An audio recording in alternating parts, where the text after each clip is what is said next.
Security Council will now begin its consideration for item 2 of the agenda. I now give the floor to Ms. Rosemary DiCarlo. Thank you, Mr. President. Today, I'm going to deliver a statement from Secretary General Antonio Guterres, who was not able to be here this morning. Mr. President, members of the Security Council, we meet at a grave time following the 3 January United States military action in the Bolivarian Republic of Venezuela. The broad outlines of the events of Saturday have been widely reported. Early that day, U.S. forces were active across Caracas and in the northern states of Miranda, Aragua, and La Guaira. The extent of casualties resulting from these actions remains undetermined. In a statement on social media on Saturday, President Donald Trump announced the conduct of a, I quote, large-scale strike against Venezuela and its leader, President Nicolas Maduro, end quote. During a press conference on Saturday, President Trump stated, and I quote again, "We are going to run the country until such time that we can do a safe, proper, and judicious transition," end quote. The government of Venezuela has characterized the United States action as a military aggression carried out in civilian and military areas and as a flagrant violation of the Charter, posing a threat to international and regional peace and security. As we speak, President Maduro is being held in New York, accused by U.S. authorities, along with his wife, Celia Flores, of serious criminal offenses. What is less certain is the immediate future of Venezuela. I am deeply concerned about the possible intensification of instability in the country, the potential impact on the region, and the precedent it may set for how relations between and among states are conducted. Mr. President, the situation in Venezuela has been a matter of regional and international concern for many years now. Attention on the country only grew following the contested presidential elections in July 2024. The panel of electoral experts I appointed at the Venezuelan government's request to accompany the elections highlighted serious issues. We have consistently called for the full transparency and the complete publication of the results of the elections. As reported to the Council on 23 December, the Office of the High Commissioner for Human Rights has cataloged serious violations. On 3 January, Venezuelan interim President Delcy Rodriguez invoked an emergency decree throughout the national territory, extending additional security powers to the government. Mr. President, the latest developments follow a period of heightened tensions beginning in mid-August, as discussed in this Council on 2 previous occasions. I have consistently stressed the imperative of full respect by all for international law, including the Charter of the United Nations, which provides the foundation for the maintenance of international peace and security. I remain deeply concerned that rules of international law have not been respected with regard to the 3 January military action. The Charter enshrines the prohibition of the threat or use of force against the territorial integrity or political independence of any state. The maintenance of international peace and security depends on the continued commitment of all member states to adhere to all the provisions of the Charter. Mr. President, Venezuela has experienced decades of internal instability and social and economic turmoil. Democracy has been undermined. Millions of its people have fled the country. The situation is critical, but it is still possible to prevent a wider and more destructive conflagration. I call on all Venezuelan actors to engage in an inclusive, democratic dialogue in which all sectors of society can determine their future. This entails the full respect of human rights, the rule of law, and the sovereign will of the Venezuelan people. I also urge Venezuela's neighbors and the international community more broadly to act in a spirit of solidarity and in adherence to the principles, laws, and rules erected to promote peaceful coexistence. I welcome and am ready to support all efforts aimed at assisting Venezuelans in finding a peaceful way forward. Mr. President, Excellencies, in situations as confused as complex as the one we now face, it is important to stick to principles. Respect for the UN Charter and all other applicable legal frameworks to safeguard peace and security. Respect for the principles of sovereignty, political independence, and territorial integrity of states.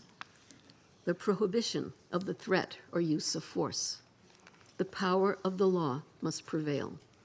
International law contains tools to address issues such as illicit traffic in narcotics, disputes about resources, and human rights concerns. This is the route we need to take. Thank you, Mr. President. I thank Ms. DiCarlo for her briefings. I now give the floor to Mr. Jeffrey Sachs. Mr. President, distinguished members of the Security Council, the issue before the Council today is not the character of the government of Venezuela. The issue is whether any member state, by force, coercion, or economic strangulation, has the right to determine Venezuela's political future or to exercise control over its affairs. This question goes directly to Article 2, Section 4 of the United Nations Charter, which prohibits the threat or use of force against the territorial integrity or political independence of any state. The Council must decide whether that prohibition is to be upheld or abandoned. Abandoning it would carry consequences of the gravest kind. Let me offer some background. Since 1947, the United States foreign policy has repeatedly employed force, covert action, and political manipulation to bring about regime change in other countries. This is a matter of carefully documented historical record. In her book, Covert Regime Change, political scientist Lindsay O'Rourke documents 70 attempted U.S. regime change operations between 1947 and 1989 alone. These practices did not end with the Cold War.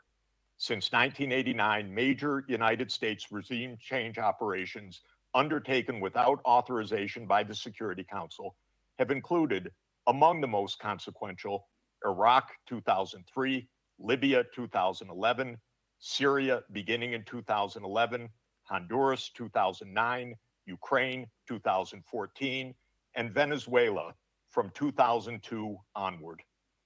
The methods employed are well established and well documented.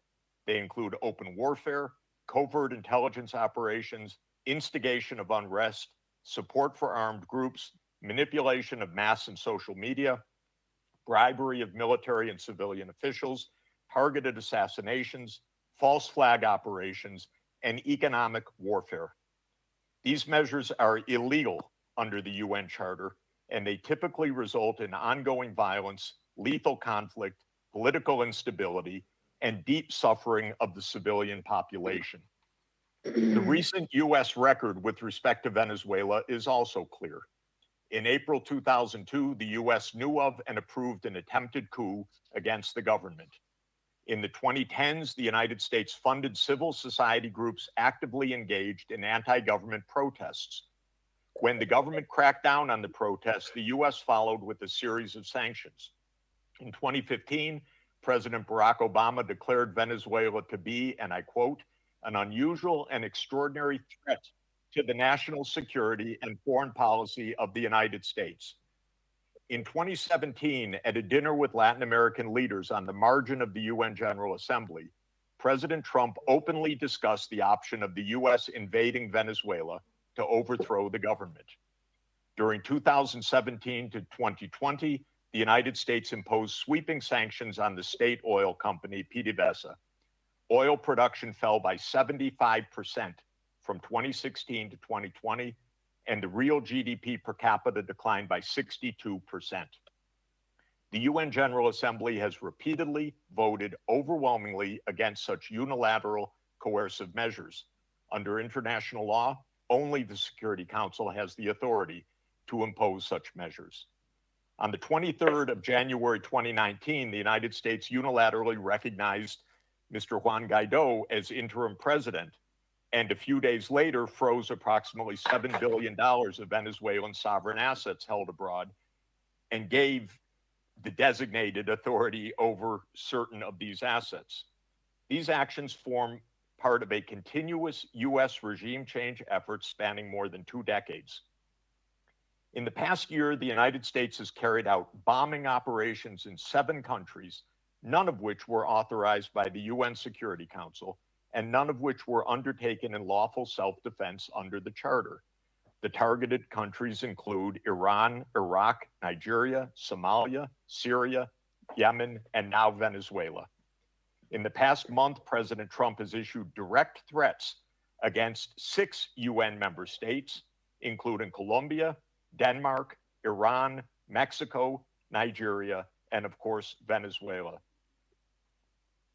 Members of the Council are not called upon to judge Nicolas Maduro. They are not called upon to assess whether the recent U.S. attack and ongoing naval quarantine results in freedom or in subjugation. Members of the Council are called upon to defend international law, and specifically the UN Charter. The realist school of international relations, articulated most brilliantly by John Mearsheimer, accurately describes the condition of international anarchy as the tragedy of great power politics. Realism is therefore a description, not a solution for peace. Its own conclusion is that anarchy leads to tragedy. In the aftermath of World War I, the League of Nations was created to end the tragedy through the application of international law. Yet the world's leading nations failed to defend international law in the 1930s, leading to renewed global war. The United Nations emerged from that catastrophe as humanity's second great effort to place international law above international anarchy. In the words of the Charter, the UN was created, quote, to save succeeding generations from the scourge of war, which twice in our lifetime has brought untold sorrow to mankind. Given that we are in the nuclear age, failure cannot be repeated. Humanity would perish. There would be no third chance. To fulfill its responsibilities under the Charter, the Security Council should immediately affirm the following actions. The United States shall immediately cease and desist from all explicit and implicit threats or use of force against Venezuela. The United States shall terminate its naval quarantine and all related coercive military measures undertaken in the absence of authorization by the UN Security Council. The United States shall immediately withdraw its military forces from within and along the perimeter of Venezuela, including intelligence, naval, air, and other forward deployed assets positioned for coercive purposes. Venezuela shall adhere to the UN Charter and to the human rights protected in the Universal Declaration of Human Rights. The Secretary General, I recommend, should immediately appoint a special envoy mandated to engage relevant Venezuelan and international stakeholders and to report back to the Security Council within 14 days with recommendations consistent with the Charter, and the Security Council should remain urgently seized of this matter. All member states should refrain from unilateral threats, coercive measures, or armed actions undertaken outside the authority of the UN Security Council. In closing, Mr. President and distinguished members of the Council, peace and the survival of humanity depend on whether the United Nations Charter remains a living instrument of international law or is allowed to wither into irrelevance. That is the choice before this Council today. Thank you very much. I thank Mr. Sachs for his briefings. I now give the floor to Ms. Mercedes de Freitas.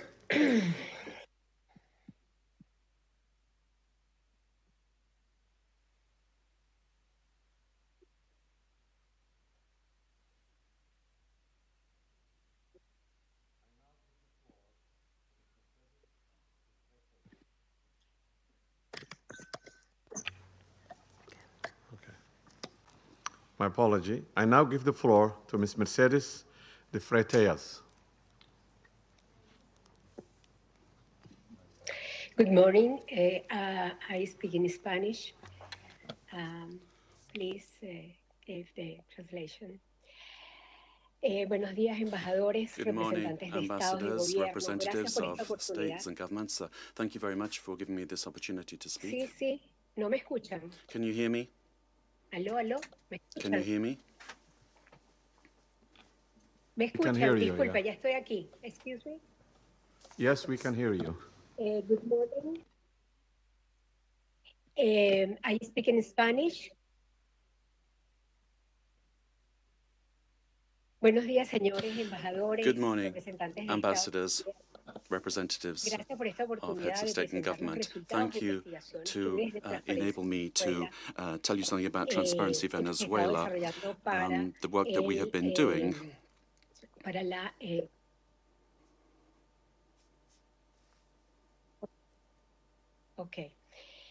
He organizado We have organized la información que voy a presentar I've en 5 puntos. I've organized some information I'm going to put forward to you in 5 points. Volumen.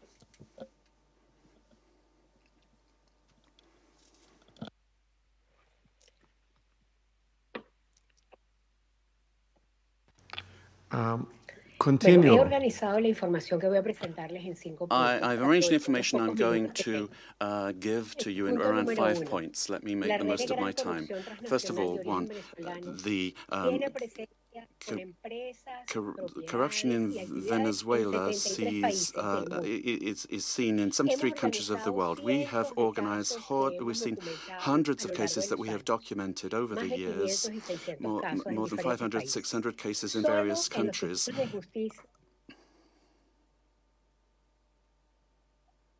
Continue, we can hear you. Go ahead, continue.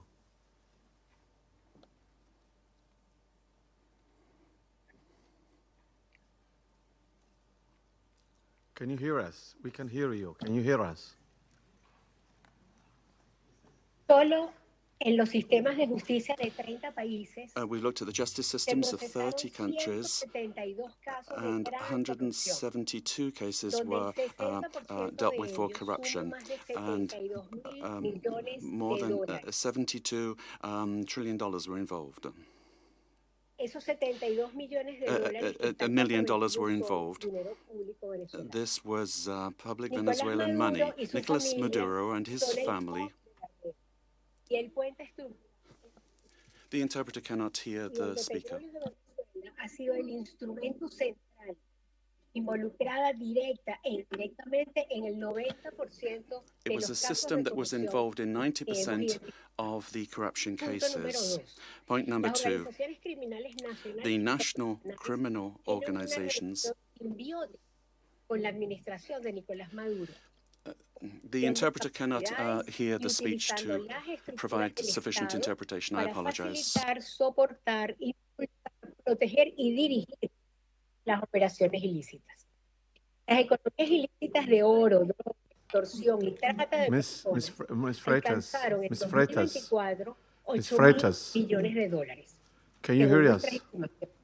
Ms. Freitas? De la producción de oro, ¿sí? Can you hear us? The interpreters cannot hear you. Can you slow down and raise your voice a little bit? Hay un delay. There's a delay, says the speaker.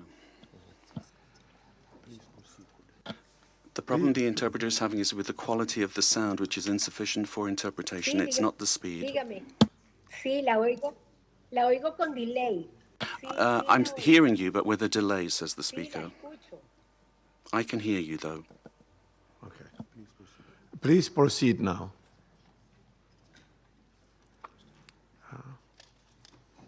Okay, perfecto. Very well. El punto número 2.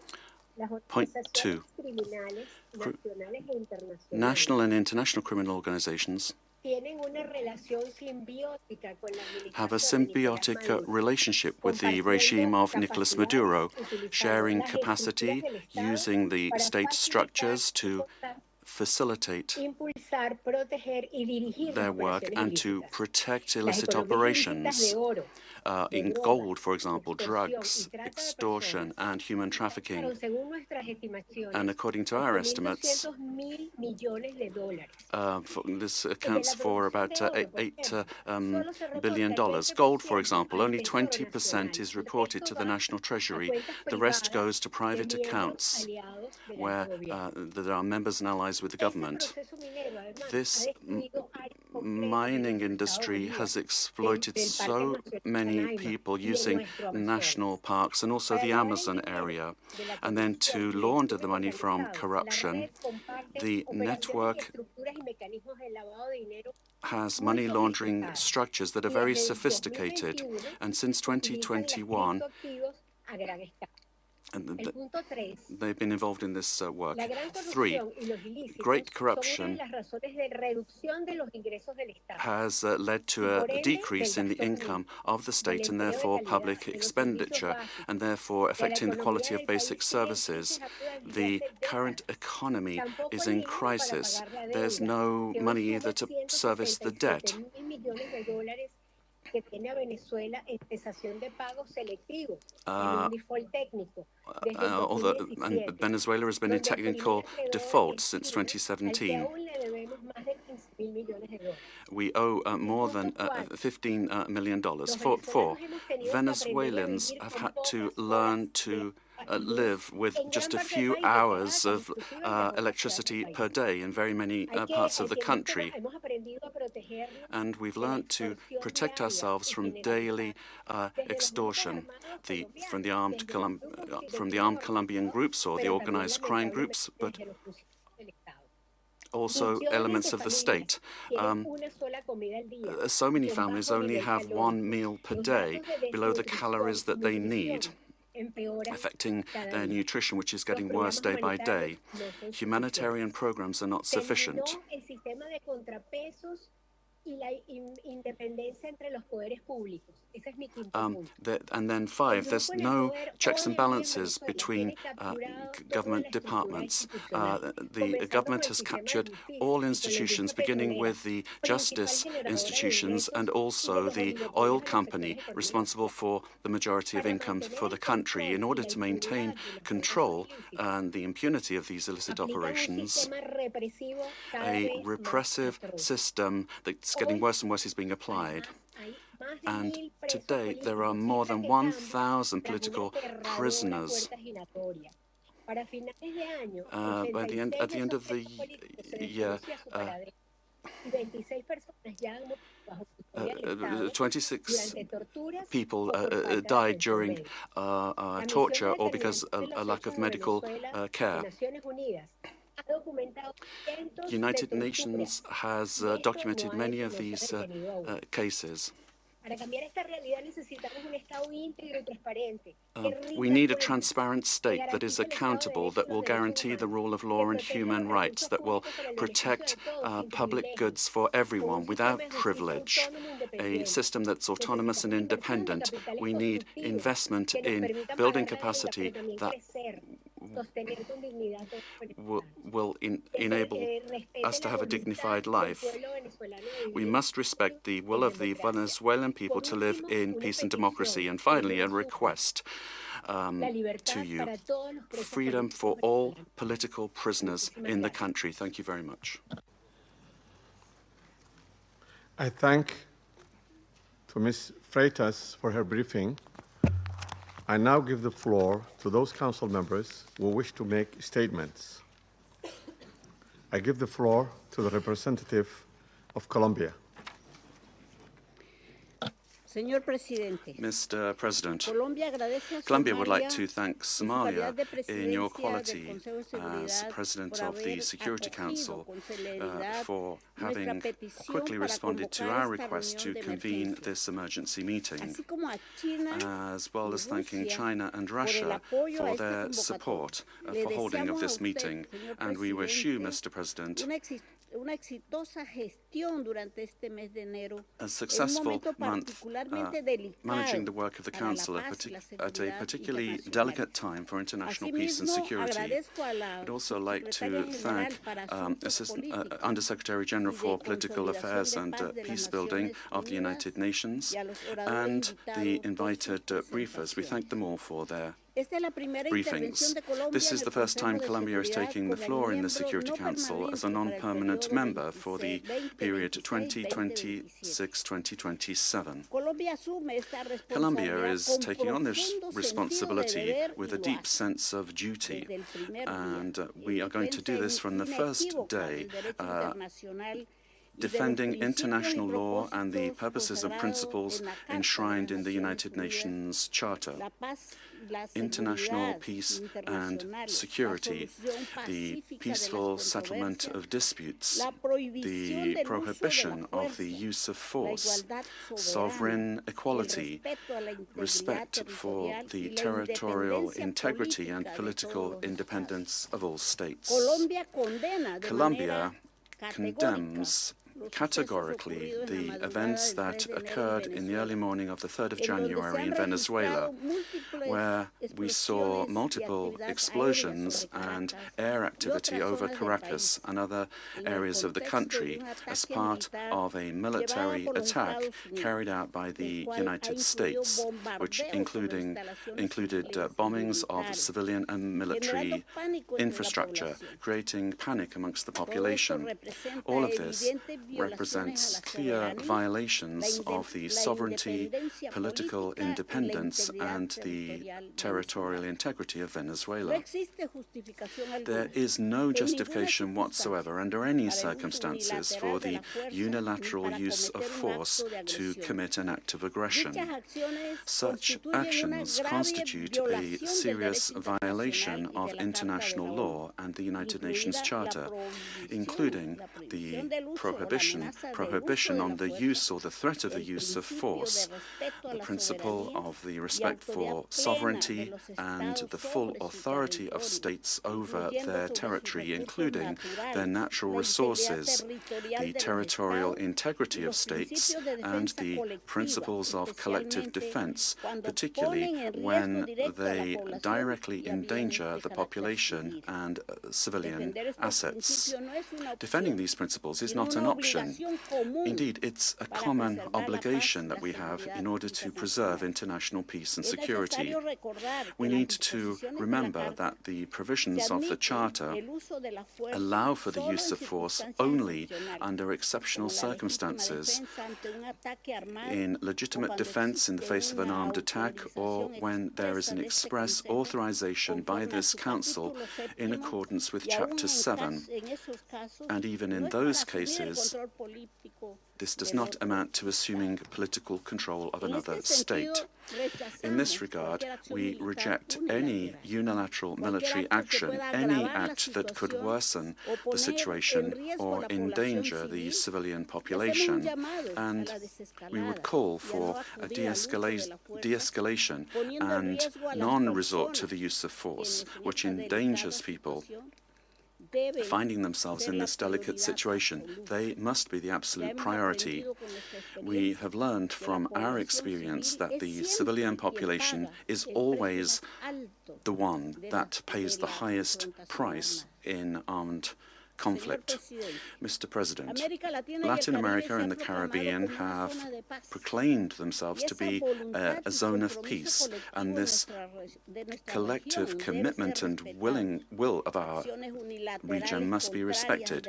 Unilateral action that is contrary to international law endangers regional stability, increases insecurity, and worsens the already complex conditions being faced by the civilian population, with devastating effects that will transcend the sovereign borders of Venezuela to have a direct impact on countries of the region, such as Colombia.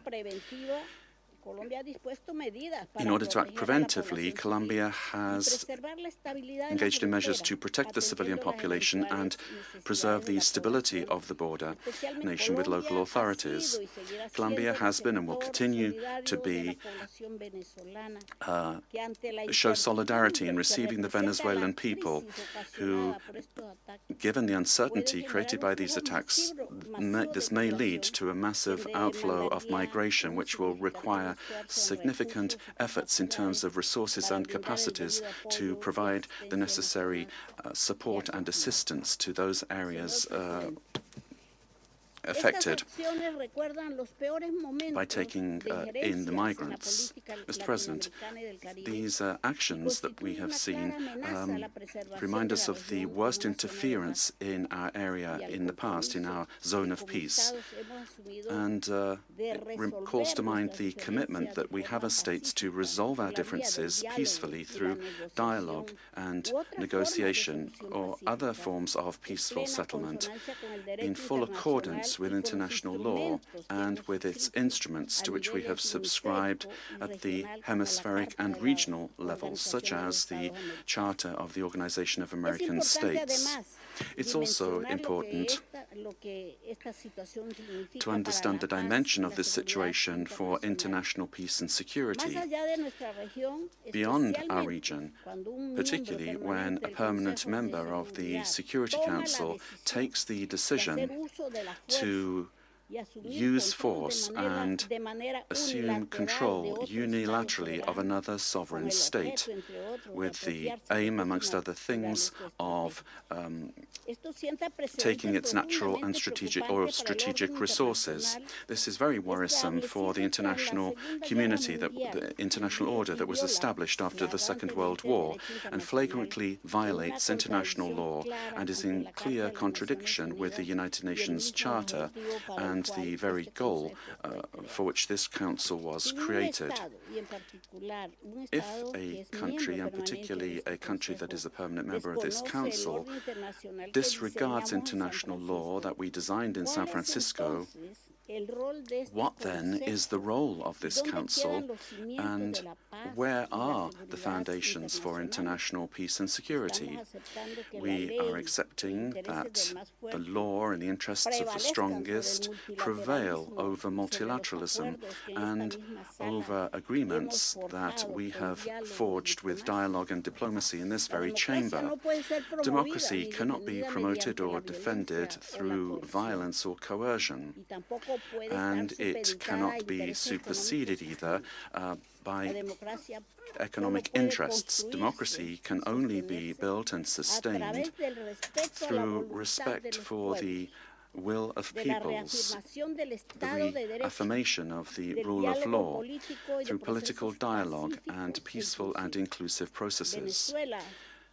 Venezuela deserves to live in peace, in democracy, prosperity, and dignity, with a government that is defined in sovereignty by no one else than the Venezuelan people and their institutions. This is why Colombia has reiterated its call to open up paths for democracy in Venezuela through specific popular decisions being taken.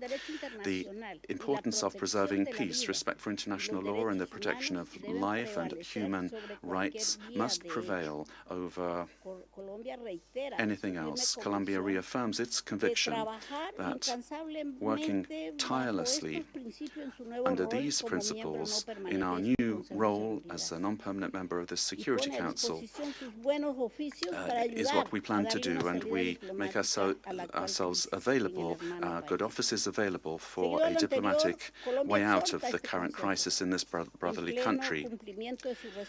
We will meet our responsibility, primary responsibility, to maintain international peace and security.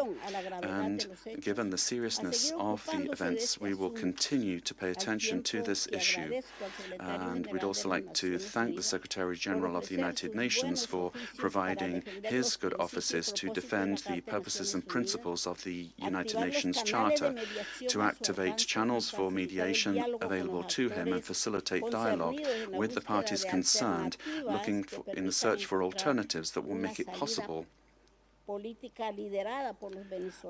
to find a way out of the situation led by Venezuelans themselves and provide assistance to Venezuelans that need this. In conclusion, we'd urge the parties to exercise maximum caution and restraint, to de-escalate tensions and to follow dialogue and diplomatic channels and develop mechanisms to avoid continued flagrant violations of international law. This will require the help of the United Nations and of regional organizations. Thank you very much, Mr. President. I thank the representative of Colombia for her statement and now give the floor to the representative of Russian Federation. Mr. President, first and foremost, we wish to congratulate you on your accession to the presidency of the Security Council. And second, we wish to welcome the newly elected members of the Security Council. The beginning of this new year shocked all of those throughout the world who cherished the hope that respect for international law and non-intervention in domestic affairs of other states, as well as a reliance upon diplomacy and seeking of compromise, became key principles in the work of the new U.S. administration. The assault against the leader of Venezuela, compounded by the deaths of dozens of Venezuelan and Cuban citizens, in the eyes of many, has become a harbinger of a turn back to the era of lawlessness and U.S. domination by force, chaos, and lawlessness, which continues to afflict dozens of states in various regions of the world. There is no and can be no justification for the crimes cynically perpetrated by the United States in Caracas. We firmly condemn the U.S. act of armed aggression against Venezuela in breach of all international legal norms. In connection with the confirmed reports about the presence of the abducted president of Venezuela, Nicolas Maduro, and his spouse in the United States, today, as we are aware, they are in New York, we call upon, corrects the Speaker, the U.S. leadership to immediately release the legitimately elected president of an independent state and his spouse. Any problems existing or conflict between the United States and Venezuela need to be resolved through dialogue. And this is precisely what is enshrined in the UN Charter, the purposes and the principles of which a number of states in recent years have begun to apply selectively, depending upon the political landscape. Today, we are reaping the consequences of their recklessness and selectivity in matters related to respect for the norms of international law, which were linked to the so-called rules-based world order. Here is your rules-based world order in all of its glory, which is horrifying even the staunchest Atlanticists. Mr. President, we extend our firm solidarity with the people of Venezuela in the face of the external aggression.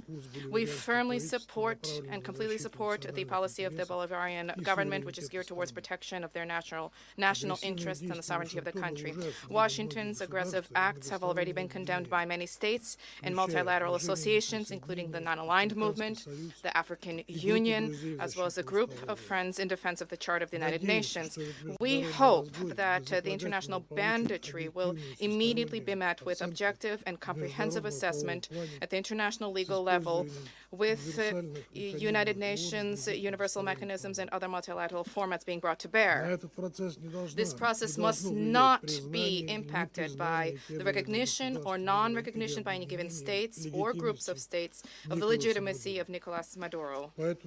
For this reason, unintelligible murmurings and attempts to avoid principled assessments by those who, in other circumstances, froth at the mouth and demand that others respect the UN Charter, today seem particularly hypocritical and unseemly. We hope you will recognize this, and we hope that you will abandon double standards and that you will not attempt to justify such an egregious act of aggression due to a fear of angering the American global gendarme, which is attempting to once again rear its head.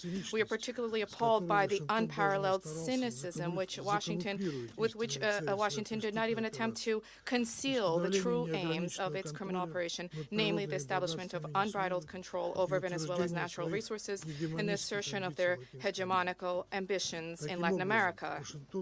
In this way, Washington is generating fresh momentum for neocolonialism and for imperialism, which were repeatedly, decisively condemned and repudiated by the peoples of this region and by the global South as a whole. Distinguished colleagues, under these circumstances, it is exceedingly important for the entire international community to unite and to definitively reject the methods and tools of U.S. military foreign policy, which have been demonstrated in the case of Venezuela. This is the only way it is possible to compel Washington to revisit and to abandon their dangerous misconceptions. As we stated during previous meetings on Venezuela, the bell now tolls across the region, ringing for every country of the Western Hemisphere. The bell is ringing for all UN member states and for the future of the organization itself. Failing to hear this call today is tantamount to projecting cowardice and a lack of principle, essentially blessing ongoing encroachments of international law and rejecting civilized international conduct as a whole. We cannot allow the United States to proclaim itself as some kind of a supreme judge which alone bears the right to invade any country, to label culprits, to hand down and to enforce punishments, irrespective of notions of international law, sovereignty, and non-intervention. Is this the world we sought to attain as we marked the 80th anniversary of the adoption of the Charter of the United Nations, when we all signed on to the relevant Security Council presidential statement? Is this the aim of United Nations reform, which we all advocate?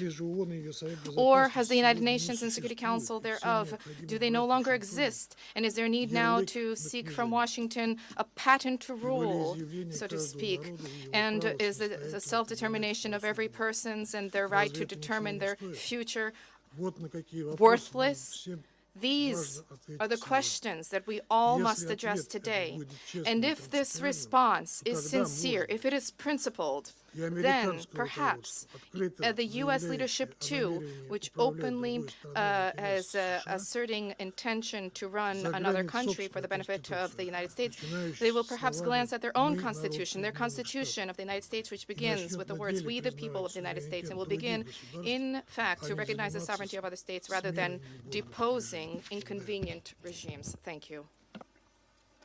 I thank the representative of Russian Federation and now give the floor to the representative of China. President, 中方支持安理会 supports the Security 就 Council 美国对委内 holding 瑞拉 an emergency 发动 meeting 军事打 regarding the 击 United 召开 States 紧急会 military 议。 strikes on Venezuela. 感谢迪卡洛副 And 秘书长 thanks USG 宣读 Di 古特雷 Carlo 斯 for 秘书长 reading 的通 out 报。 the briefing of the Secretary 我 General 认真听 Guterres. 取了 I 苏浩 have 人的 listened 发言， carefully to the statements of the 欢迎委内 briefers, 瑞拉常驻 and 代 we 表 welcome to this 和其他 meeting 国 the 家代 permanent 表 representative 出席 of 会议。 Venezuela and representatives of other 1月3 countries. 日，美 On 国悍 January 然 the 对委 3rd, 内瑞拉 the 发 United 动 States 大规模 blatantly 军事打 launched 击， large-scale military 强 strikes 行控制 against 委内瑞拉 Venezuela, 总统马杜 forcibly 罗及 seized 其夫人， Venezuelan President 并移 Nicolas 送出境， Maduro and his wife 宣称 and 将 took them 管理 out 委 of 内 the 瑞拉， country. It 甚 claimed 至不排 that 除 it will 实 run 施第二 Venezuela 轮 and even 规模更 didn't 大的 rule out 军事 launching 行 a 动。 second round of military operations 中 on 方 an 对美 even 方的 larger 单边 scale. 非法 China 霸 is 凌行 deeply 径深 shocked 表震 by 惊， and strongly 予以 condemns 强 the 烈谴责。 unilateral illegal and bullying acts of the U.S. For some time now, the international community has repeatedly expressed grave concern over the U.S. sanctions, blockade, and threats of force against Venezuela. The Council convened 2 emergency meetings, during which Secretary General Guterres, many Council members, and countries in the region and beyond unanimously called for abiding by the UN Charter and the international law, maintaining calm and restraint, resolving disputes peacefully, de-escalating tensions, and safeguarding regional stability. However, as a permanent member of the Council, the U.S. has disregarded the grave concerns of the international community, wantonly trampled upon Venezuela's sovereignty, security, and legitimate rights and interests, and seriously violated the principles of sovereign equality, non-interference in internal affairs, peaceful settlement of international disputes, and the prohibition of the use of force in international relations. These principles constitute the fundamental tenets of the UN Charter and form the cornerstone of maintaining international peace and security. The U.S. has placed its own power above multilateralism and military action above diplomatic efforts, posing a grave threat to peace and security in Latin America and the Caribbean, and indeed internationally. China firmly opposes this, and the international community has also expressed widespread grave concern and strong condemnation. We urge the U.S. to heed the overwhelming voice of the international community, abide by international law and the purposes and principles of the UN Charter, cease infringing upon the sovereignty and security of other countries, stop toppling the government of Venezuela, and return to the path of political solutions through dialogue and negotiations. We call on the U.S. to ensure the personal safety of President Maduro and his wife and to release them at once. We support the Council in fulfilling its primary responsibility to maintain international peace and security, and we support all efforts by the UN Secretary General, regional countries, and organizations that contribute to promoting dialogue and de-escalating the situation. President, the lessons of history are a stark warning. Military means are not the solution to problems, and the indiscriminate use of force will only lead to greater crisis. The U.S. bypassed the Council to launch military operations against Iraq, blatantly attacked Iran's nuclear facilities, and imposed economic sanctions, military strikes, and even armed occupations on multiple countries in Latin America and the Caribbean. These actions have caused persistent conflict, instability, and immense suffering for the ordinary people. Did these actions bring peace and stability? Did they bring development and prosperity? The international community sees this clearly. Venezuela is an independent sovereign state with every right to defend its sovereignty and national dignity. Countries in Latin America and the Caribbean are important forces in maintaining world peace and stability and promoting global development and prosperity, and they have every right to independently choose their development paths and partners. No country can act as the world's police, nor can any state presume to be the international judge. China firmly supports the government and people of Venezuela in safeguarding their sovereignty, security, and legitimate rights and interests. We firmly support the regional countries in upholding the status of Latin America and the Caribbean as a zone of peace. We demand that the United States change its course, cease its bullying and coercive practices, and develop relations and cooperation with regional countries on the basis of mutual respect, equality, and non-interference in international affairs. China stands ready to work with the regional countries and the international community to strengthen solidarity and cooperation, uphold fairness and justice, and jointly safeguard peace and stability in Latin America and the Caribbean. I thank you, President. I thank the representative of China for the statement and now give the floor to the representative of Liberia. Thank you, Mr. President.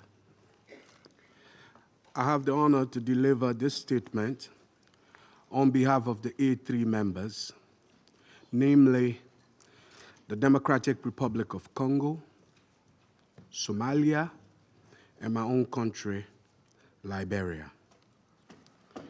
We thank the Presidency for promptly convening this important meeting. We congratulate Somalia on assuming the presidency of the Security Council this month and warmly welcome all new members. The A3 appreciates USG DiCarlo's comprehensive briefing and listened carefully to the remarks offered by civil society representatives. We also welcome the representative of Venezuela and the representatives of the region to this meeting. Mr. President, the A3 aligns itself with the recent communiqué of the African Union on the situation in the Bolivarian Republic of Venezuela and continues to monitor developments there with deep concerns. In particular, we note reports regarding the detention of President Nicolas Maduro and his wife and incidents involving Venezuelan institutions. Such developments present serious challenges not only to Venezuela's internal stability, but also underscore the imperative to safeguard the broader peace and security of the region. The A3 remains steadfast in its commitment to the fundamental principles of international law, including the full respect for the sovereignty and territorial integrity of states as enshrined in the Charter of the United Nations in the interest of regional stability and international peace. We believe these are essential foundations for international cooperation and peaceful coexistence.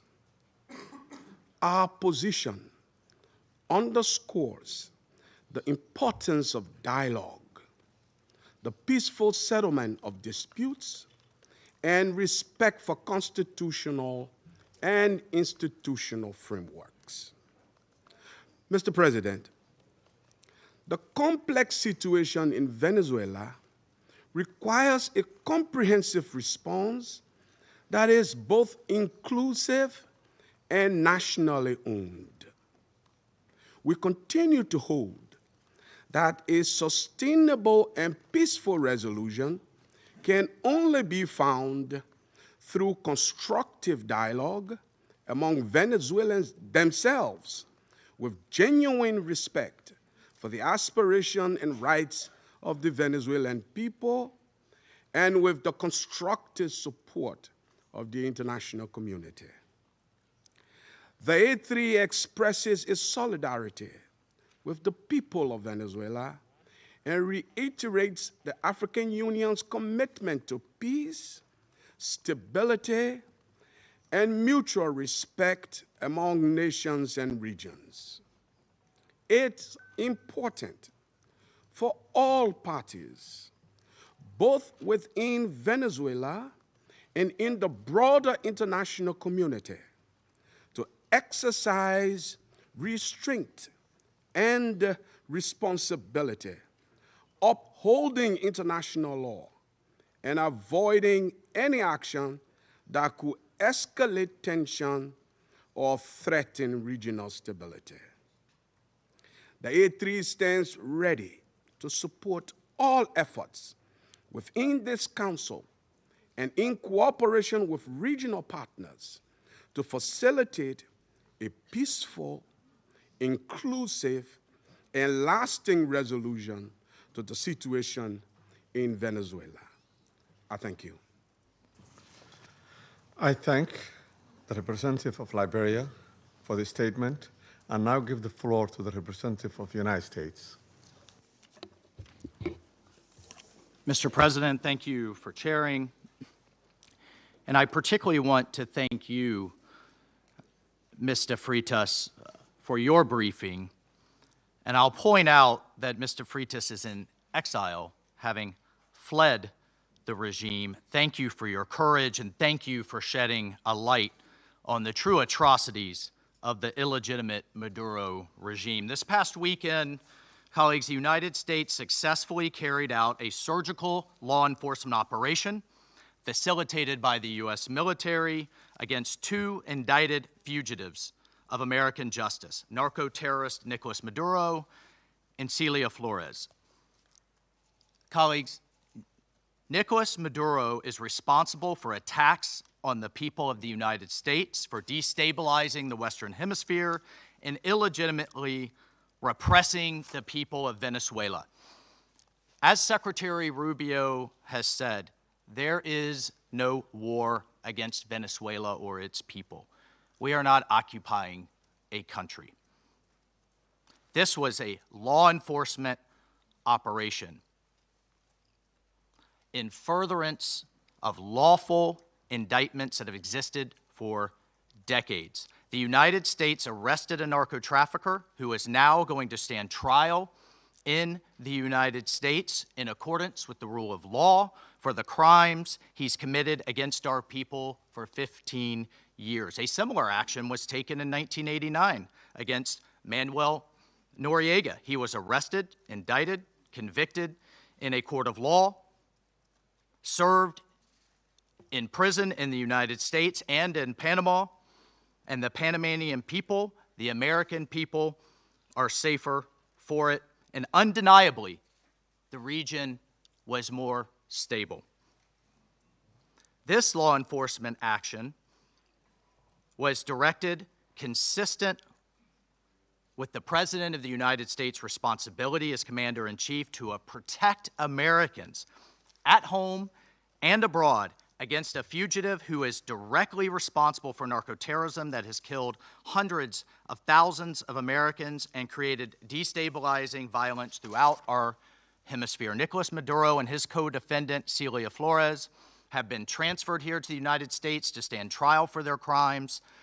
Maduro was indicted by a grand jury in the Southern District of New York and faces very serious criminal charges for his involvement in a wide-ranging conspiracy to conduct narcoterrorism, to traffic cocaine and other drugs, and conducting international weapons trafficking. The overwhelming evidence of his crimes will be presented openly in U.S. court proceedings.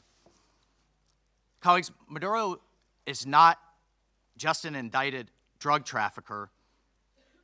He was an illegitimate so-called president. He was not a head of state. For years, Maduro and his cronies have manipulated Venezuela's electoral system to maintain their illegitimate grip on power. In fact, just 2 years ago, in 2024, a UN panel of experts report found that the election in that year was absolutely and completely a farce and fell well short of the most basic transparency and integrity measures essential to upholding credible elections. If the UN and the United Nations in this body confers legitimacy on an illegitimate narco-terrorist and the same treatment in this charter of a democratically elected president or head of state, what kind of organization is this? We should note that over 50 countries, many nations, including the European Union, including a number of Latin American countries in the region, and of course the United States, again, over 50 countries rejected the legitimacy of Maduro's re-election following the disputed 2024 elections and do not recognize him as Venezuela's legitimately elected president. Maduro unlawfully refused to peacefully cede power after the Venezuelan people voted him out of office in the 2024 election. So therefore, Maduro was a fugitive from justice. He is the head of a vicious foreign terrorist organization, Cartel de los Soles. This regime-sponsored enterprise coordinates with and relies on other vicious criminal organizations, namely Tren de Aragua, again, among others, to carry out its objective of using illegal narcotics as a weapon against the United States. And for its part, Tren de Aragua is a designated foreign terrorist organization with thousands of members, many of whom have unlawfully infiltrated the United States and are conducting irregular warfare and undertaking hostile actions against the American people and against the United States. It's terrorizing criminals commit brutal crimes, including murders, kidnappings, extortions, and human, drug, and weapons trafficking. This administration, President Trump, will not stand for it. In fact, in March of 2025, President Trump declared that Tren de Aragua is quote, Tren de Aragua is undertaking hostile actions and conducting irregular warfare against the territory of the United States, both directly and at the direction, clandestine or otherwise, of the Maduro regime in Venezuela. Maduro and his cronies have partnered with some of the most violent and prolific drug traffickers and narco-terrorists in the world for decades, facilitating the flood of illegal drugs coming in the United States, estimated to be several hundred tons annually. He has become rich, incredibly wealthy, off the misery of untold numbers of Americans, Venezuelans, and others, aiding and abetting international terrorist organizations like Hezbollah, coordinating with corrupt Iranian officials, and other malign actors to influence not only the region, but to malignly influence the United States. In fact, in its own 2025 World Drug Report, the United Nations Office on Drugs and Crime identified Venezuela as a key trafficking route in the Western Hemisphere for illegal drugs, predominantly cocaine, entering the United States and increasingly Europe. As Secretary Rubio stated just yesterday, this is the Western Hemisphere. This is where we live, and we're not going to allow the Western Hemisphere to be used as a base of operation for our nation's adversaries and competitors and rivals of the United States.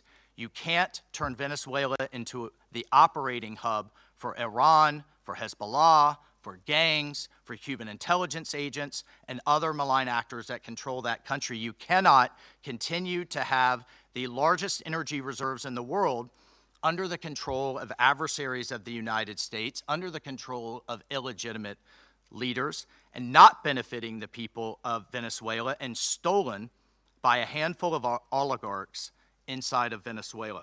But it doesn't stop there. Numerous UN and international human rights organizations have issued reports documenting serious human rights abuses by the Maduro regime, including reports of extrajudicial killings, political prisoners, torture, and arbitrary and unlawful detentions. In fact, over 8 million Venezuelans have fled the country, destabilizing their neighbors in the region and creating the world's largest refugee crisis. Members of this council, colleagues, the United States wants a better future for Venezuela.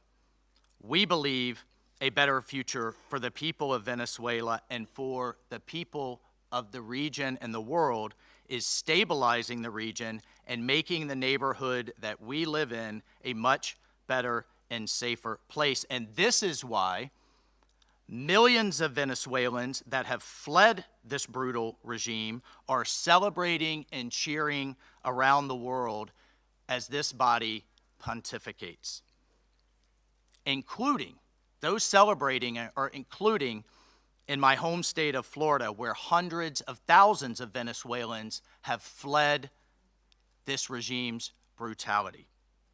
I want to reiterate, President Trump gave diplomacy a chance. He offered Maduro multiple off-ramps. He tried to de-escalate. Maduro refused to take them.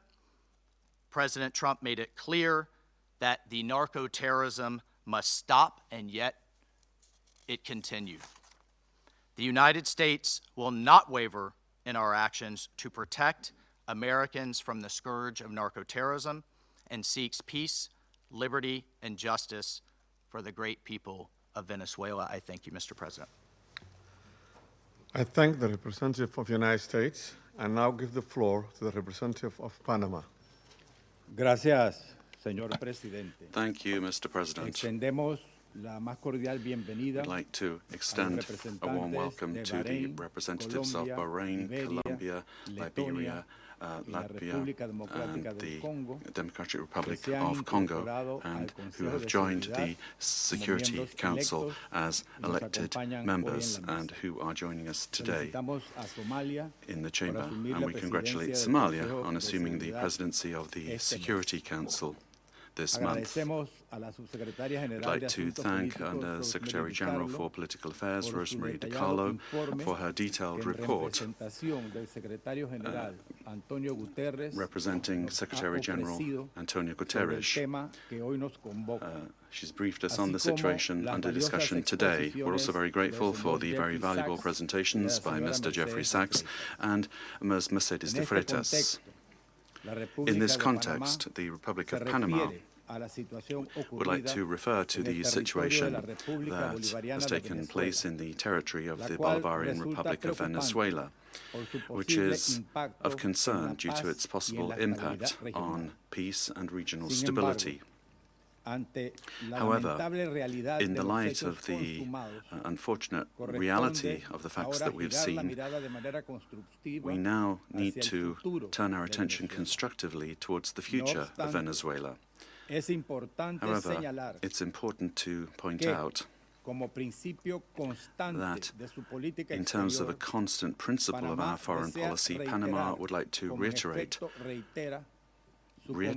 our unfailing commitment to multilateralism, to the sovereignty of states, and to the unrestricted respect for international law, especially the principles enshrined in the United Nations Charter, including non-intervention, respect for territorial integrity, and the prohibition of the use of force. This is mentioned in Article 2 of the United Nations Charter.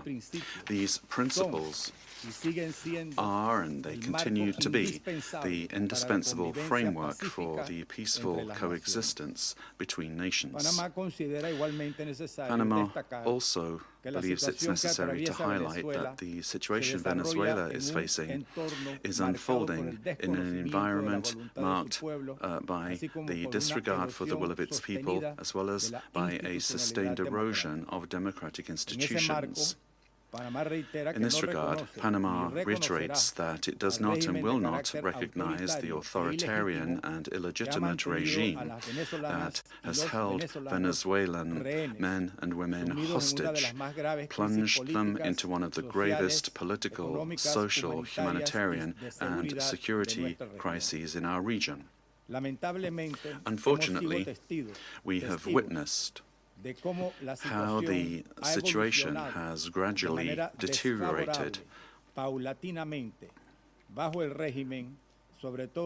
under the regime, especially over the last year, with increased systemic erosion of democracy, the hollowing out of institutions, and the rise of authoritarian and repressive practices, which have contributed to an unfortunate outcome and therefore cannot be ignored by the international community. In particular, it is essential to call for the unconditional release of persons detained for political reasons. Many of them have been deprived of their liberty merely for raising their voices in a context in which dissent is not tolerated. From this moment on, we must demand that all political prisoners that the regime continues to hold hostage, Venezuelans and foreigners alike, be released without delay. Their physical well-being and safety must be guaranteed. Likewise, freedom of expression and the unequivocal respect for human rights must be immediately ensured. In this context, Panama underscores that its position does not stem solely from a principled democratic solidarity, but also from direct impact.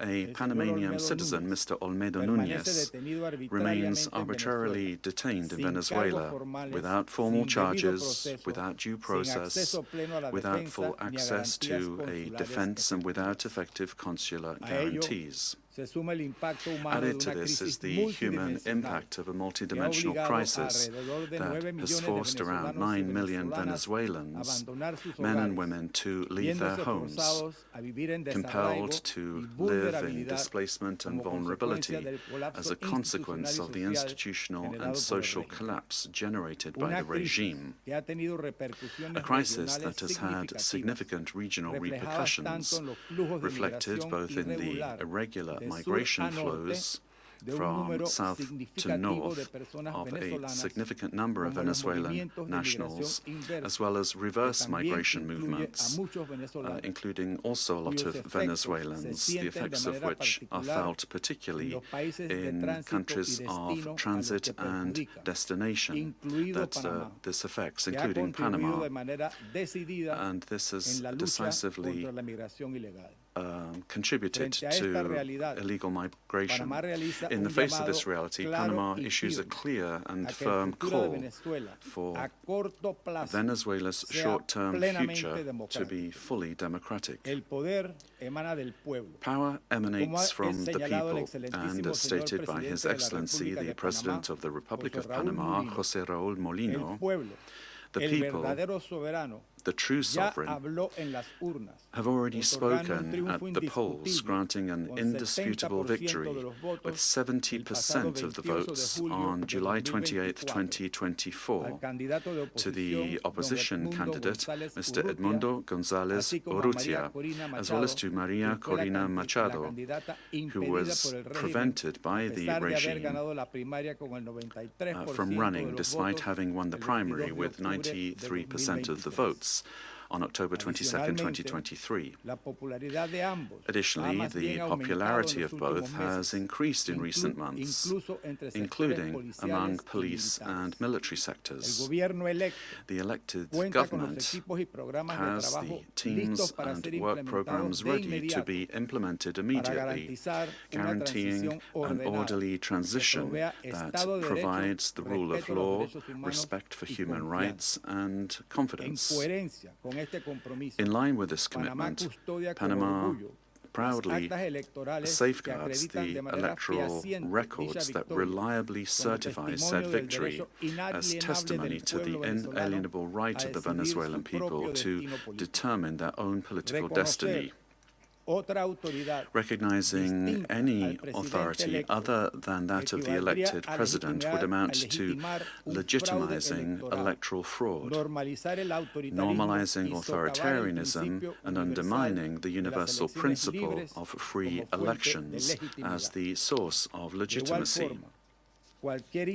Likewise, any attempt to establish a permanent government headed by figures from the repressive apparatus, such as Delcy Rodriguez, would constitute continuity of the system and not a genuine transition.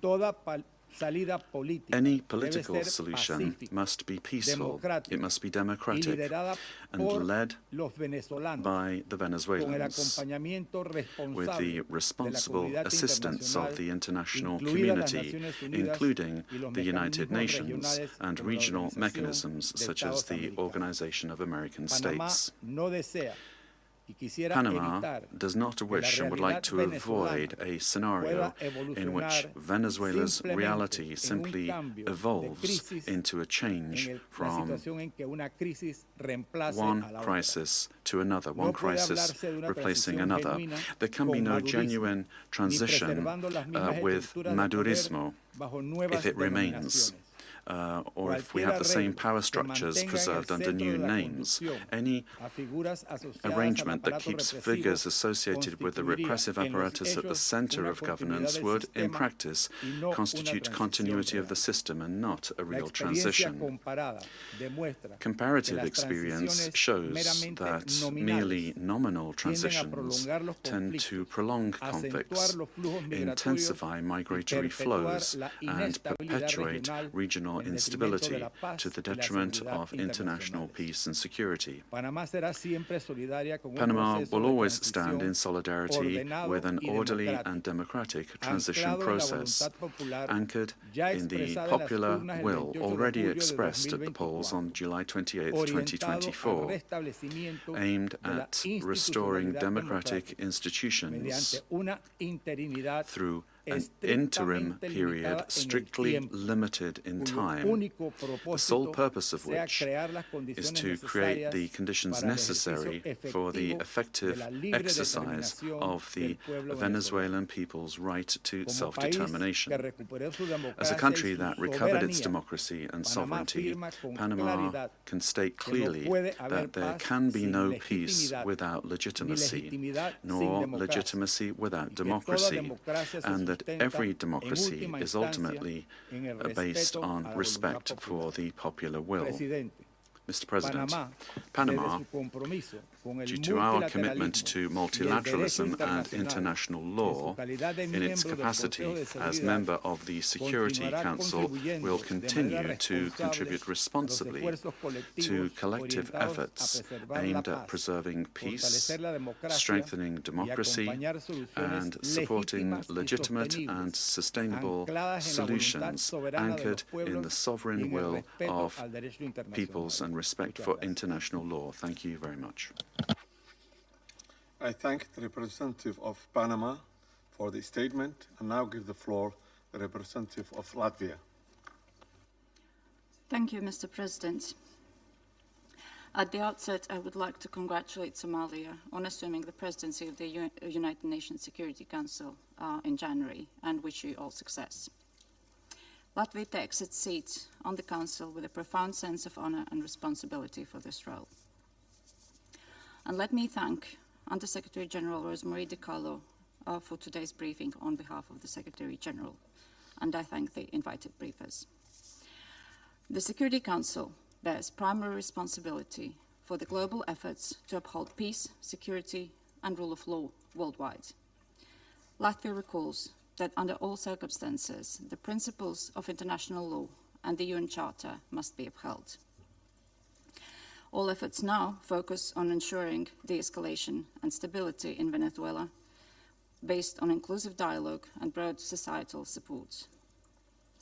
Latvia encourages all relevant actors to prioritize diplomatic efforts and work collectively towards a peaceful, democratic, and sustainable future for Venezuela.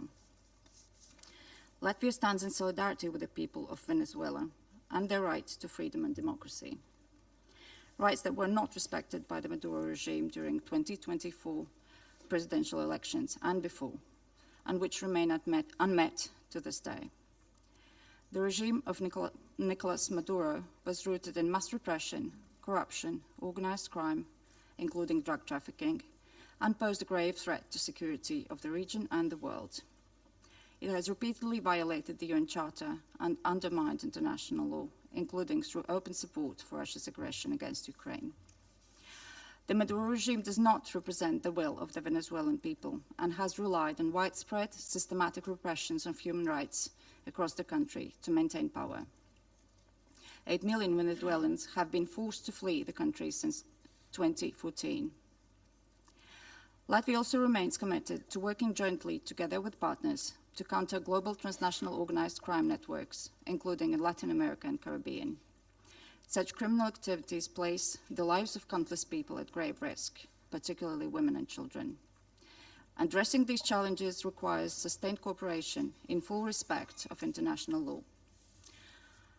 Latvia continues to closely monitor the situation in Venezuela and stands prepared to continue working with its partners to support a peaceful, democratic, and just transition that reflects the aspirations of the Venezuelan people. And I thank you.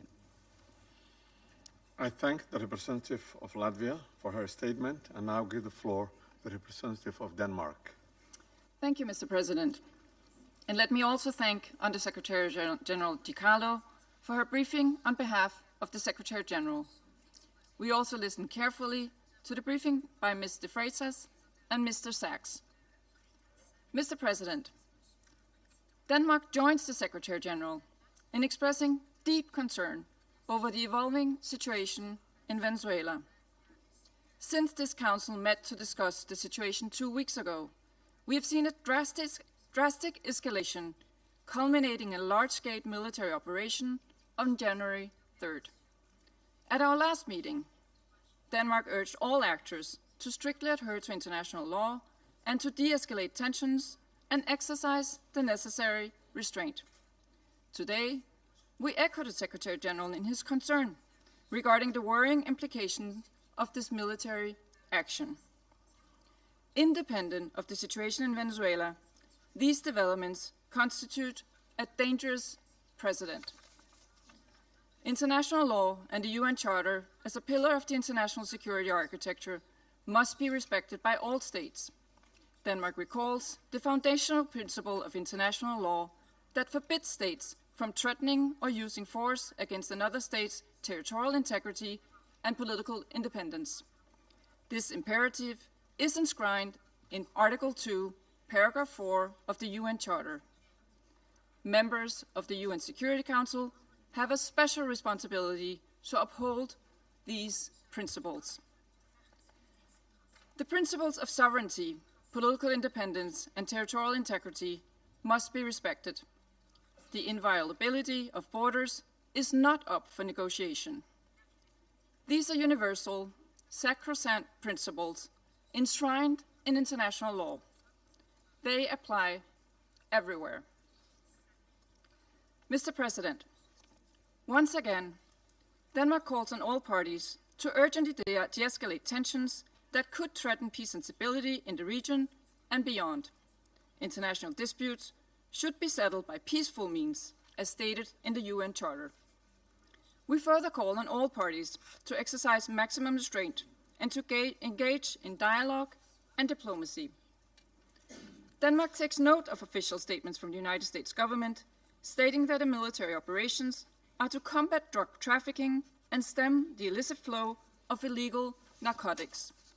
Denmark shares the priority of combating organized crime and drug trafficking, while reiterating that counter-narcotic efforts, as all other efforts, must be conducted in strict accordance with international law, including the fundamental rules and principles of the UN Charter. Mr. President, against this backdrop, Denmark wishes to recall our solidarity with the people of Venezuela. Denmark does not recognize Nicolas Maduro as the legitimate president of Venezuela following the lack of transparency and integrity in the 2024 presidential elections, which failed to meet basic democratic standards. In Maduro's attempts to cling to power, his authoritarian regime grew increasingly oppressive. His regime bears responsibility for widespread and systematic violations of human rights against his fellow citizens, and he should be held accountable. The victims of the Maduro regime's alleged crimes against humanity have to be heard. The Venezuelan people have a right to democracy and self-determination exercised through peaceful, inclusive, and credible democratic processes, free from fear of political persecution, intimidation, or repression, and external political interference. This includes the rights of Venezuelans alone to determine their political, economic, and social future without coercion, pressure, or manipulation by external actors. No state should seek to influence political outcomes in Venezuela through the use or threat of force or through other means inconsistent with international law. Venezuela's future can be decided only by the Venezuelans. We call on all parties and stakeholders to come together for a negotiated and peaceful transition to democratic rule in a process led by and owned by Venezuelans. At this critical and uncertain time, it is imperative that all parties fully respect human rights and international law.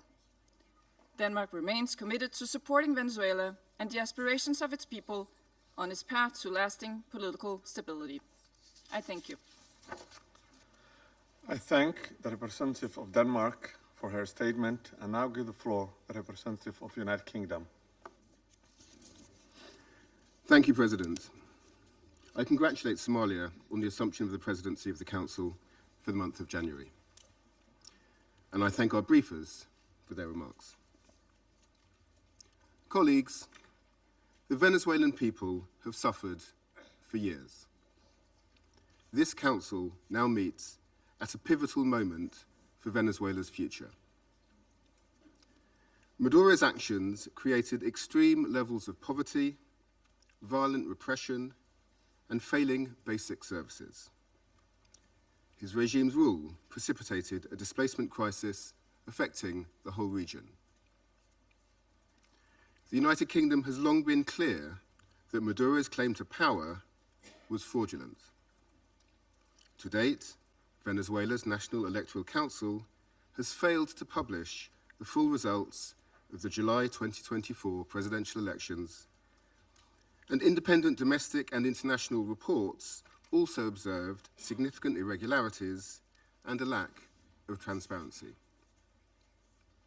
President, the United Kingdom wants to see a safe and peaceful transition to a legitimate government that reflects the will of the Venezuelan people. They deserve a government which reflects their vote at the ballot box and delivers a more stable, prosperous future for all Venezuelans. Finally, President, the United Kingdom reaffirms its commitment to international law and the principles enshrined in the Charter of the United Nations. These foundations are essential for maintaining global peace, security, and the rule of law. I thank you. I thank the representative of the United Kingdom for his statement and now give the floor to the representative of France. Merci, Monsieur le Président. Thank you, Mr. President. Je voudrais d'abord vous féliciter pour votre présidence du Conseil de sécurité au mois de janvier. Je voudrais également remercier Madame Rosemary DiCarlo de nous avoir transmis les éléments du secrétaire général des Nations Unies au sujet du dernier développement Venezuela. Monsieur le Président, Mr. President, la France has continued to stand in solidarity with the Venezuelan people as they face the crisis that has been plaguing them for far too many years, specifically, and in particular, since the summer of 2024. On the 20th of July 2024, the Venezuelan people exercised their right to vote peacefully in order to shape the future of their country.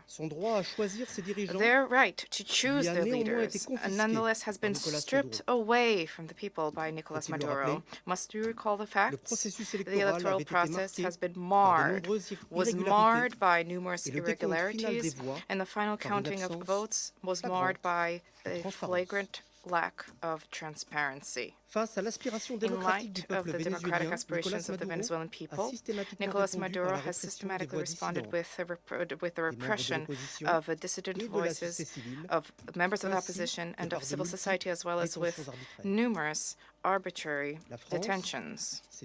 France has always expressed itself with clarity about the fact that these practices are unacceptable and that respect for human rights must be upheld. Mr. President, the military operation which has led to the capture of Nicolas Maduro runs counter to the principle of peaceful dispute resolution and runs counter to the principle of non-use of force. The proliferation of violations of the Charter of the United Nations and the violations of international law by states vested with responsibility as permanent members of the Security Council chips away at the very foundation of the international order. Contrevenir aux principes de la Charte, Contravening the principles parmi of the lesquels les Charter, principes de respect including de the principle of respect for independence and territorial integrity of states, undermines the foundation of the United Nations and weakens international peace and security. France remains faithful and committed to respect for the Charter of the United Nations and of the principle of peaceful dispute resolution. We have an obligation to uphold these principles at all times and in all places. Respect for these principles is indispensable. Mr. President, France wishes to reiterate her commitment to respect for the will of the Venezuelan people. The transition which is currently being opened up for Venezuela needs to be peaceful and democratic and carried out in a manner which respects the choice of the Venezuelan people, a sovereign people. This transition must be led by and for the Venezuelans. France stands ready, alongside states in the region and our partners at the European Union, to uphold dialogue with a view to the restoration of the free, democratic expression in Venezuela. We stand ready to support regional stability. This also needs to be the role of the Security Council. Thank you. I thank the representative of France for the statement and now give the floor to the representative of Bahrain. Mr. President, I wish to take this opportunity to congratulate first and foremost the Federal Republic of Somalia on its presidency of the Security Council during this month of January. We wish you every success. We also wish to take this opportunity to thank delegations whose mandate at the Council ended, namely Algeria, Guyana, the Republic of Korea, Sierra Leone, as well as Slovenia. We wish to thank them for their significant contributions to the attainment of the goals and the mission of the Council. I also wish to thank Madam Rosemary DiCarlo, Undersecretary General for Political and Peace-Building Affairs, for her valuable briefing related to the latest developments which have taken place in the Bolivarian Republic of Venezuela, and I wish to thank other briefers as well. We appreciate the reaffirmation by His Excellency the Secretary General of the United Nations, reaffirmation of the commitment to the fundamental principles of the Charter of the United Nations, a commitment to the peaceful diplomatic resolution of disputes. The Kingdom of Bahrain supports the call of the Secretary General for all stakeholders in Venezuela to engage in inclusive dialogue which guarantees respect for international law, and this in order to ease tensions, to preserve regional stability, and to avoid any potential adverse repercussions for security and stability in the region. The Kingdom of Bahrain also extends its support for efforts undertaken at the regional and international levels in order to reduce tensions and to enhance diplomatic means in order to provide for international peace and security. The Kingdom stresses the importance of the promotion of international cooperation in order to support all regional and international efforts which are geared towards combating international organized crime, trafficking in drugs, as well as scourges which are related to this. This undermines the stability of societies, undermines achievement of sustainable development. Therefore, these issues need to be dealt with in accordance with international relevant conventions. By way of conclusion, the Kingdom of Bahrain reaffirms our support for regional and international efforts to achieve a political, lasting solution in the Bolivarian Republic of Venezuela. This needs to be achieved through regional cooperation and with respect for national sovereignty. The goal is to provide for security and stability in Venezuela, to avoid risks of conflict and division, to protect civil peace, and to contribute to the preservation of regional security and stability, as well as international peace and security. Thank you, Mr. President. I thank the representative of Bahrain for the statement and now give the floor to the representative of Pakistan. Thank you, Mr. President. Allow me to begin by congratulating Somalia on its assumption of the presidency for this month and assuring you of my delegation's full support and cooperation. We welcome the new members joining the Council. I thank Undersecretary General Rosemary DiCarlo for reading out the remarks of the Secretary General and the valuable briefing. We also take note of the views shared by Mr. Jeffrey Sachs and Ms. Mercedes de Freitas. I welcome the participation of the permanent representative of Venezuela alongside the representatives of other countries from the region and beyond in the meeting. Mr. President, Pakistan views the recent developments in Venezuela with profound concern. In a world already beset by multiple crises, escalating tensions and instability in the Caribbean do not augur well for regional and international peace and security. The UN Charter enjoins us to refrain from the threat or use of force against the territorial integrity or political independence of any state. The UN Charter also binds member states to sovereign equality, non-interference in the internal affairs of others, and settlement of international disputes by peaceful means. Unilateral military action contravenes these sacrosanct principles and the doctrine of sovereign immunity.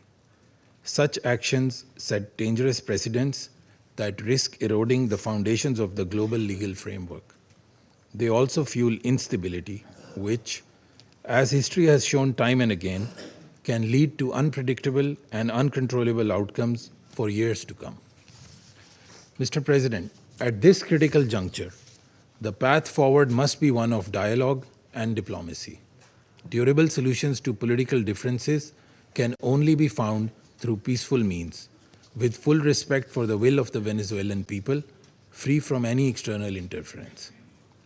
We hope that Latin American and the Caribbean region, as a zone of peace, will remain free from conflict and confrontation and continue its march towards enhanced regional cooperation and improved prosperity for the people. We urge all parties to exercise maximum restraint, de-escalate tensions, pursue peaceful coexistence, refrain from any actions that could exacerbate the volatile situation, and engage in dialogue, including by utilizing the sincere offers of mediation. The good offices of the Secretary General also always remain available for that purpose. Lastly, Mr. President, I affirm Pakistan's commitment to contributing constructively to the discharge of the Security Council's primary responsibility for addressing the threat to international peace and security by diffusing tensions, promoting Pacific settlement, and upholding respect for international law and the UN Charter. Peace and stability of Venezuela and the welfare and prosperity of its people, with full ownership, must be the overriding objective of all efforts. I thank you. I thank the representative of Pakistan for the statement and now give the floor to the representative of Greece. Thank you, Mr. President. At the outset, I would like to congratulate Somalia for assuming the presidency of the Council for the month of January, and I would like to welcome the newly elected members joining the Council. I would also like to thank USG DiCarlo for her briefing on behalf of the Secretary General, as well as Mr. Sachs and Ms. De Freitas for their remarks. Mr. President, Greece is closely monitoring developments in Venezuela. We urge all actors to exercise maximum restraint and to refrain from actions that would deepen the crisis and undermine prospects for peace and stability. Greece reiterates that the Charter of the United Nations and international law, including human rights law, must always be respected. We also recall the obligation of all parties to protect civilians, especially in times of heightened tensions. Greece shares the priority of combating transnational organized crime and drug trafficking, which pose a significant security threat worldwide. We reiterate that these challenges should be addressed through sustained cooperation in full respect of international law. Mr. President, Greece firmly believes that dialogue and diplomacy are the only viable tools for a peaceful transition and a sustainable resolution of the crisis. We join the Secretary General in encouraging all actors in Venezuela to engage in inclusive and meaningful dialogue in full respect of human rights, democratic principles, and the rule of law. We have long been clear that Nicolas Maduro's and illegitimate president's claim to power lacks legitimacy. Greece has not recognized the results of the rigged elections of July 28, 2024, and has always supported initiatives aimed at achieving a democratic solution for Venezuela. We stand firmly with the people of Venezuela in their pursuit of a democratic future, and we express the hope that the recent events will lead to this effect. The voices of all Venezuelans need to be heard, and they deserve governance that reflects their will through peaceful and inclusive processes. In this spirit, we will continue to support efforts aimed at achieving a peaceful, negotiated transition that ensures the will of all Venezuelans is fully respected. Greece stands ready to support all regional and international efforts aimed at the peaceful resolution of the crisis in line with the Charter of the United Nations and international law. I thank you. I thank the representative of Greece for this statement and now give the floor to the representative of Bolivarian Republic of Venezuela. Muchas gracias, señor presidente. Thank you very much, Mr. President. Before coming to the substance of our statement today, I think we need to make an institutional clarification. We note with concern that an attempt is being made to present to the Security Council a supposed representative of civil society, a person whose public career trajectory bears the hallmarks of sustained funding from foreign governments and transnational corporations. This has been the case for years, as well as participation in processes of political destabilization and the promotion of institutional breakdown in her own country. The instrumental use of this person to legitimize narratives of confrontation, justify the use of force, or minimize violations of international law does not contribute in any way to the purposes of this Council or to the strengthening of multilateralism. On the contrary, it erodes the credibility of the debates and distorts the Security Council's mandate entrusted with the maintenance of international peace and security. Mr. President, on January 3rd, 2026 is a date of profound historical significance, not only for Venezuela, but for the international system as a whole. On that day, the Bolivarian Republic of Venezuela was the target of an illegitimate armed attack, lacking any legal justification by the government of the United States of America, which included bombing of our territory, the loss of civilian and military lives, the destruction of civilian infrastructure, essential infrastructure, and the kidnapping of the constitutional president of the Republic, Nicolas Maduro Moras, and the First Lady, Celia Flores. Venezuela comes before this Council today with a deep conviction that international peace can only be sustained if international law is respected without exception, without double standards, and without selective interpretations. The events of January 3rd constitute a flagrant violation of the UN Charter, perpetrated by the U.S. government, in particular, the violation of the principle of sovereign equality of states, of the absolute prohibition of the use or threat of use of force against the territorial integrity or political independence of any state, as enshrined in Article 2, Paragraph 4. And a violation of the duty to settle disputes by peaceful means. Similarly, these acts also seriously violate the Geneva Conventions and its protocols, as indiscriminate attacks were carried out against the civilian population and assets. International human rights law has also been violated, particularly the right to life, personal integrity, and security.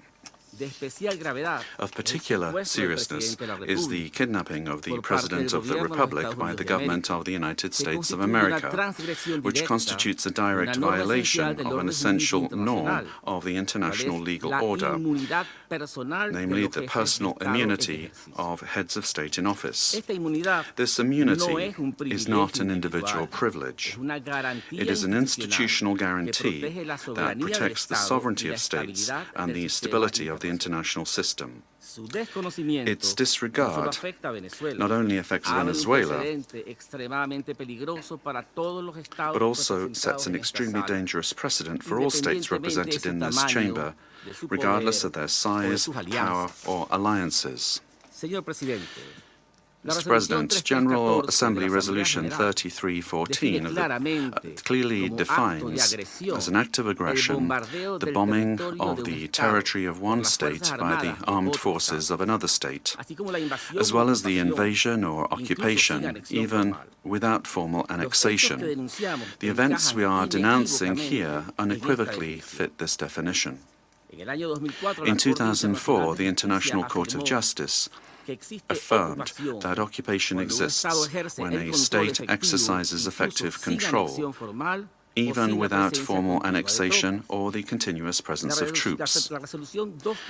Security Council Resolution 242, for its part, emphasizes that the acquisition of territory by force is inadmissible, while General Assembly Resolution 2625 establishes that the territory of a state shall not be subject to military occupation as a result of the use of force in contravention of the UN Charter. Allowing such acts to go without an effective answer would amount to normalizing the replacement of law by might, while eroding the very foundations of the collective security system. Today, it is not only Venezuela's sovereignty that is at stake, the credibility of international law, the authority of this organization, and the validity of the principle that no state can set itself up as the judge, party, and executor of the world order are also at stake. Mr. President, we cannot ignore a central element of this U.S. aggression. Venezuela is the victim of these attacks because of its natural resources. Our country's oil, energy, strategic resources, and geopolitical position have historically been factors of greed and external pressure. When force is used to control resources, impose governments, or redesign states, we are faced with a logic that harks back to the worst practices of colonialism and neocolonialism. Accepting such a logic would mean to open the door to a deeply unstable world in which countries with greater military capacities can decide by force the political and economic destinies of other states. This scenario not only threatens Venezuela, it threatens international peace and security as a whole. If the kidnapping of a head of state, the bombing of a sovereign country, and the open threat of further armed action are tolerated or downplayed, the message sent to the world is a devastating one, namely that the law is optional and that force is the true arbiter of international relations. Venezuela firmly believes in diplomacy, dialogue, and peaceful coexistence among nations. That has always been our historical position, and it remains so today, even in the face of an aggression of this magnitude. It is precisely that commitment to peace, the one that was violated on the 3rd of January. Therefore, Venezuela urges the Security Council to fully assume its responsibility and to act in accordance with the mandate conferred upon it by the Charter of the United Nations. In that regard, we request, A, that the government of the United States of America be demanded to fully respect the immunities of President Nicolas Maduro and First Lady Celia Flores, as well as their immediate release and safe return to Venezuela. 2, that the use of force against the Bolivarian Republic of Venezuela be clearly and unequivocally condemned. Thirdly, that the principle of non-acquisition of territory or resources by force be reaffirmed. And 4, that measures aimed at de-escalation, the protection of the civilian population, and the restoration of international law be adopted. Mr. President, in spite of the seriousness of the events, Venezuela would like to inform this body and the international community that its institutions are functioning normally, that constitutional order has been preserved, and that the state exercises effective control over all of its territory.